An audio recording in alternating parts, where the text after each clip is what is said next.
bangi abanambuze ku kyalo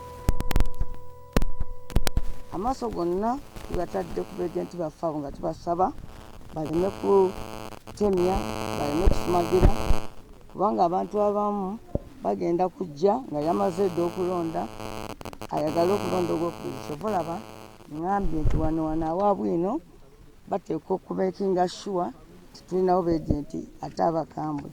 Ekyokulabirako kikino ono ye Nabwire Peace naye ate era yafunye n'akakonga akokubiri nga kalaga nti ye Nabwire Priscilla. Ono omuntu ono aba yeetegeka kulonda mirundi emeka? 2. Buno bubbi bwa bululu bwennyini. Kaakati kino tekiri kwonoona Bwire yekka, bataddemu abantu bwe bati buli area nti omanyi okubba akalulu weetaagisa era nakuba na muntu si kyekyo, tosobola kubba kalulu okugyako ng'olina omuntu akakutwalirayo. Kati bo ne bakuliyetinga mu area yennyini abantu okuba nga balina double opportunity to vote. Waliwo n'abamu nga balina 5 nga bwonna bwafulumye mu mannya ge. Buno bwe twakutewo nga kizibiti okwagala okubuulira abantu kiki ekigenda mu maaso. But then bano basena ku jjengo. Mulumanyi olwo olugero olaga nti osena ku jjengo osobola okwefuula kafulu n'ogenda ku nnyanja n'osenako amazzi naye oba tolina kyogikoze. Era bino bye baliko basena ku ki? Ku jjengo. Wano Kyagulanyi agenda kuwangulira waggulu nnyo saako nange ne Nabukeera. Akalulu kano kenge tugenda ofuna olwali tetukafunangako before. Bulijjo mbadde nzija mpangula. Last time nawangula with a difference of 25,000 votes. Today, all going well, I expect to win this election. The difference ya buli 5 okuva kwanziridde. Yesterday I read in the Daily Monitor nti DP ne NRM beegasse basobole okuwangula Nambooze. Naye ensawo y'ebyoya by'enswa bw'ogattako ensawo y'ebyoya by'enswa ofunamu ensawo z'ebyoya by'enswa bbiri so si kabakulikanswa oba beegatta omulundi gwonna gwe mbadde neesimbawo nga neesimbwako abantu bangi naye nga ne bw'ogatta obululu bwabwe bwonna n'obuwa omuntu omu era nsigala nkyabasinga ate ne difference yaki ey'amaanyi. So buno obuwanguzi buno obuli wano eno n'obuwagizi si bwange si nze w'ekitalo ne bannamukono balina ensonga zaabwe. They want to be heard. Omuntu yenna azannyira kalulu kano okabba aba azannyira ku people's will. Gwosobola ogamba mukangende mukono ntabangula okulonda kwa Nambooze. But this election is not about Nambooze or Kyagulanyi. This is an election to show the people's will, the will of the people of Mukono, who were promised under the Constitution Article number 1, that power belongs to the people, but they shall use it through their democratically elected leaders or referendums. So these people here to collect together their will, deposit it of their choice, and that one human being, wherever she will go, she will at all times try to defend the will of the people who elected her or him. That is our mandate. This is our mandate. And then we, some of us, when we do things,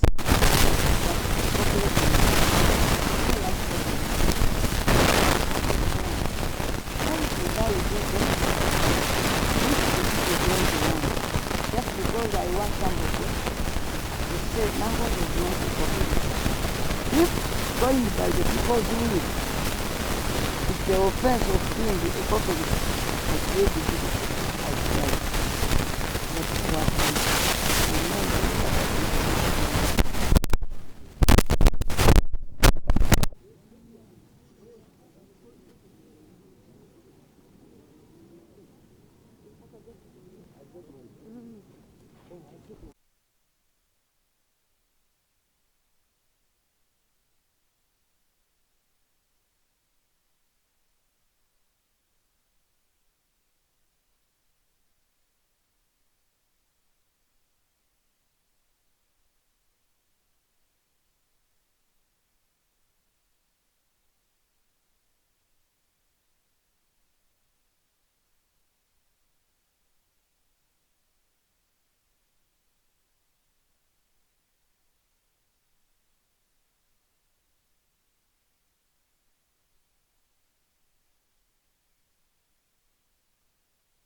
ebyo byonna tujja biraba ku lunaku luli.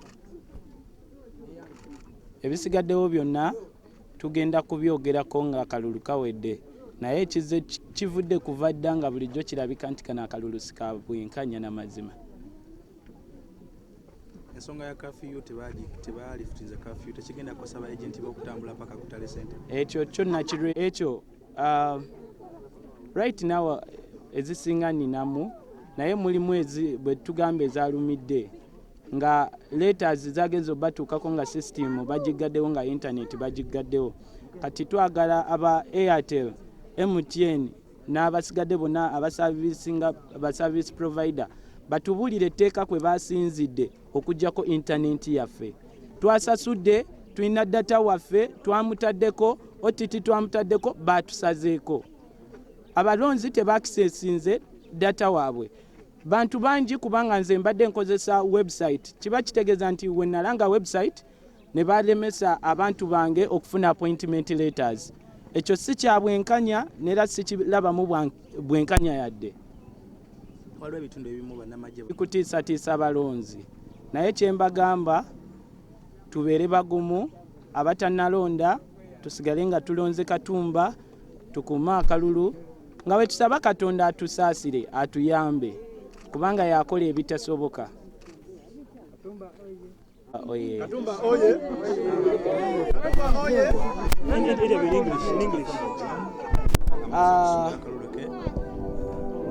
I'm done with casting my vote.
Appointment letters, reason being they cut off our internet, which made our life hard. And now if they did that, I want to go, this is a question to all the internet service providers, under which article, under which reason are they giving us that that amends them or give them authority to put our data down after us paying for the data? We paid OTT, we paid everything, and you end up being on a political side. We said this is not a political situation. We want to have a change in our nation. What is done here, it is not fair and free unless they prove. Our data is down. My people cannot access the appointment letters. Even the local people who are down here, they are intimidated by the army that is around, by the police officers who are moving around. Everything is upside down. When it comes to the system is down. When it comes to the time when the voting was to start, it was meant to start as early as 6 a.m. Now it started at around 10, and they are stopping at 4. The question is, will others be able to vote? Is this a fair and free election? No. Is this a fair and free election? So, Mr. Biabaka, you know what you're doing. Last time I came to raise this issue, like the one of curfew, you ran away from me. The second time you ran away from me. The first time you had to put a reason that you didn't have me on your program. I sat with your program and I told him, when do you want me to come? You gave me another day. And you see the results now. You did not happen. What is going to happen to my people during curfew? Now the internet is done. What will happen? This is not a fair and free election. Will you accept the results? That one we shall see on Sunday. Katumba oye!